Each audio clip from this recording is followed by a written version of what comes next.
Good evening, everyone, and thank you for taking the time to join us today.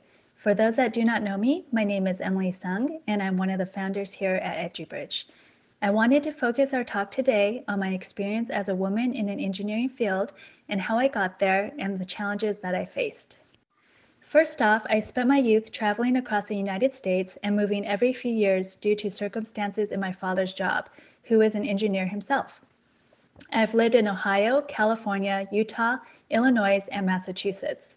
While it was not fun to bounce around and have to go to new schools frequently and make new friends all over again, in retrospect, I do appreciate that this taught me independence and self-reliance, and I was able to explore different areas of the United States and learn about diversity.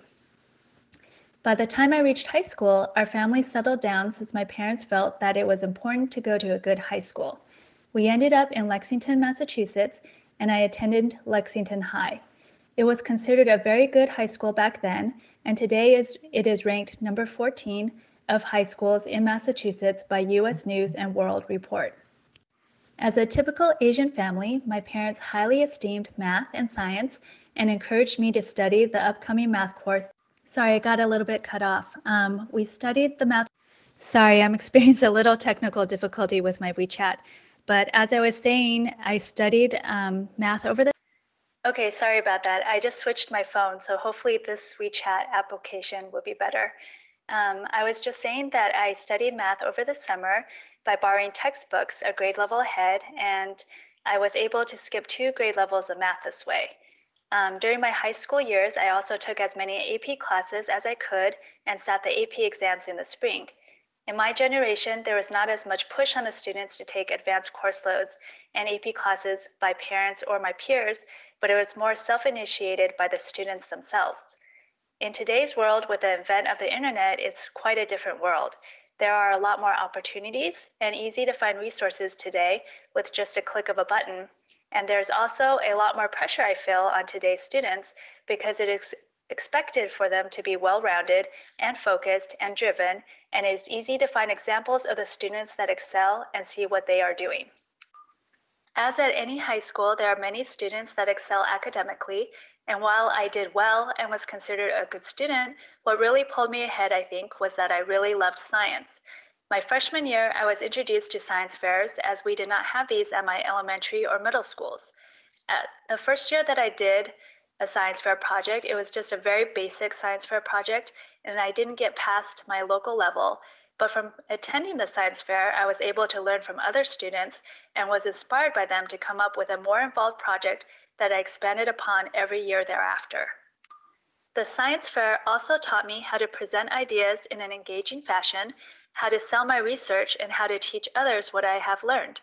Starting my sophomore year, I was able to place within the top 3 at the school, regional, and state levels with my project. This led to a lot of opportunities that I didn't know existed before. I was able to meet other students from around the state at these competitions and form bonds with my peers, and I was able to meet judges with fascinating jobs in different areas of the industry. One of the prizes one year from the state science fair was the opportunity to go to the National Youth Science Camp, which only allows 2 delegates from each state to attend. I was very lucky to help represent Massachusetts that year. It was an amazing experience, and I was able to meet other classmates as well as counselors that attended Harvard as well as MIT, which was the school where I would be going to that fall. Stemming from my science fair project, I also entered and placed as a semifinalist, one of the top 300 in the United States at Westinghouse Science Talent Search, which changed into the Intel Science Talent Search and is now sponsored by Regeneron. I definitely think that my love of science resulted from participating in the science fairs, and in the same vein that it was this passion that led me to do so well because it was something that I was interested in. I only put in the motions to try to improve in mathematics and did not do anything extra in this area because it was not something that I loved or felt passionate about, but I pursued all the opportunities I could in science. This is why I think it's very important to capture each individual's strength and interests and really want them to pursue their passion, whether it is in arts, music, science, or anything else. If your child loves something, they will want to do it and they will want to excel at it, and that is what will differentiate your child from the thousands of others that are applying to the same college. Knowing my love for science, I chose to attend MIT because it is a science and engineering school, and that was their strength. As a woman, and as a woman that was interested in the field in science, I do think helped my chances at getting accepted, since it was considered a minority at the time. These days, everyone is encouraging females into science and engineering, but when I was applying, I do not think that was the case. I never encountered discouragement, but I was never encouraged either to pursue these fields. When I attended MIT, the female to male ratio was about 40 to 60. I minored in biology and majored in material science and engineering. In both areas, I actually think the gender ratio was about equal, and actually, in material science and engineering, it was leaning toward being more female. To be honest, I never really experienced gender inequality during my time at college.